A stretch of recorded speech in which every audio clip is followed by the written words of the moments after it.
the block of fixed mindset.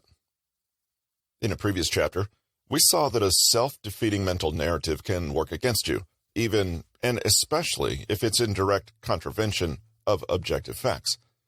Telling ourselves an inaccurate and unflattering story is one way we can block our ability to think intentionally, but we can also block ourselves when we entertain an entire attitude and way of being that negates growth, flexibility, change, and learning. This attitude can be summed up as a fixed mindset. The concept of fixed mindset and its healthier counterpart, a growth mindset, was first introduced by psychologist Dweck and goes a long way to describing the attitudinal orientation that lies behind many of our core beliefs.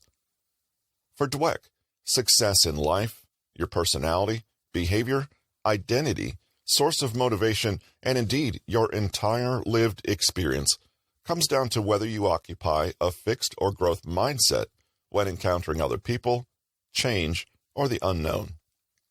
Mindset matters, and it matters whether we're conscious of its influence or not. A mindset is not a particular set of beliefs, statements, or behaviors. Rather, it's an approach to life. It's a way of being that determines how we see ourselves, our response to challenge and adversity, how we interpret events, how we construct our sense of self and meaning in the universe, our choice of goals and how we achieve them, and how we interact with others. What is a fixed mindset? Essentially, it's the fundamental orientation that sees your nature, your intelligence, your skill, your personality, etc., as fixed and innate, i.e., an inborn characteristic that is, well, fixed. This is the belief that your current qualities are unchangeable and static. In other words, we're born into this world with a set amount of intelligence that we can never change. We have a fixed moral quality that makes us good or bad people, period.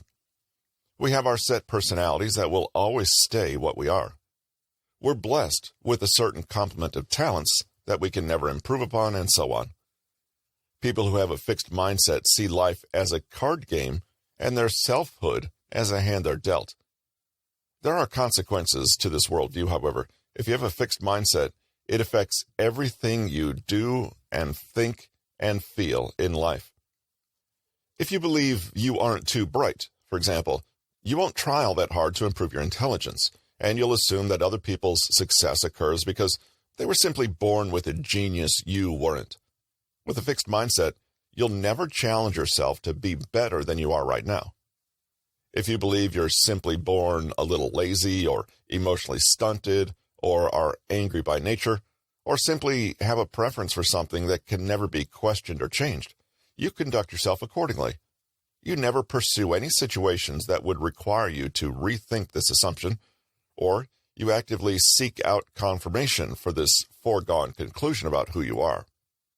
For instance, if you believe you're an angry person, you gravitate towards situations and relationships that will provoke you into displaying anger.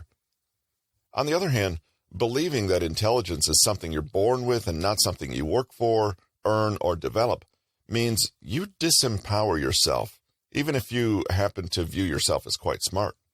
You still don't work to achieve your true potential and downplay the value of hard work and humility. After all, if you didn't make an effort to achieve something, why would you value and appreciate it? Why take any pride and pleasure in it if it's essentially a random mistake? The trouble with a fixed mindset is how it leads you to respond to challenges, which are nothing less than precious invitations to grow and learn. If you believe you simply can't learn and that nothing can substantially change for you, you'll shy away from challenge.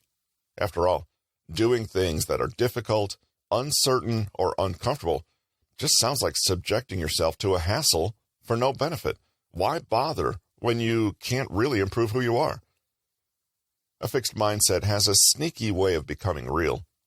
When you shirk away from challenge, avoid discomfort, downplay genuine effort and hard work, give up easily, or discount the success of others, you only limit yourself and, essentially, create the reality in which you are as small as you believe you are. Thoughts, again, create your experience. In addition, with a fixed mindset, the ego enters more easily into that picture. This is because traits, when they're viewed as fixed, are felt to be more a part of the ego than they probably are.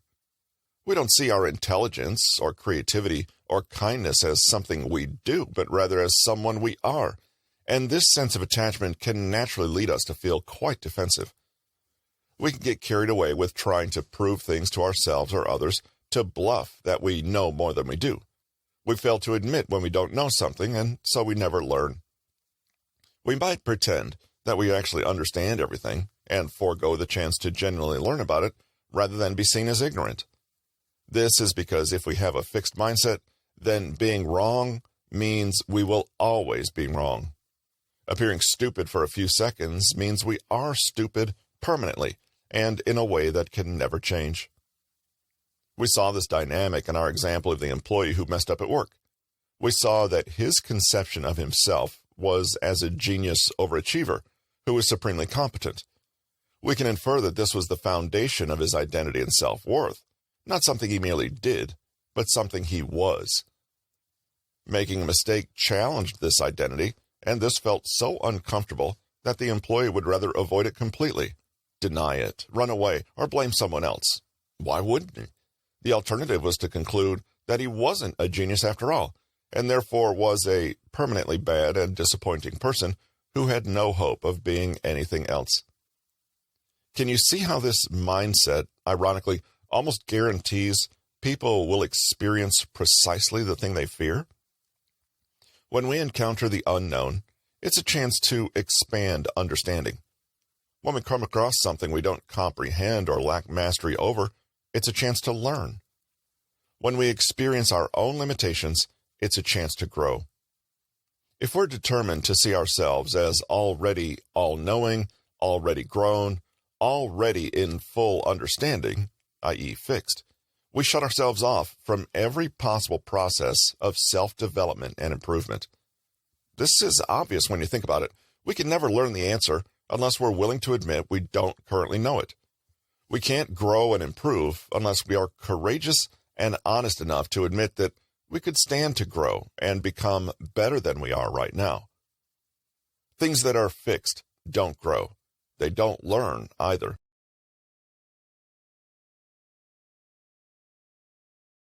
This has been How to Think with Intention, how to identify, transform, and apply mindsets for control, confidence, growth, and freedom.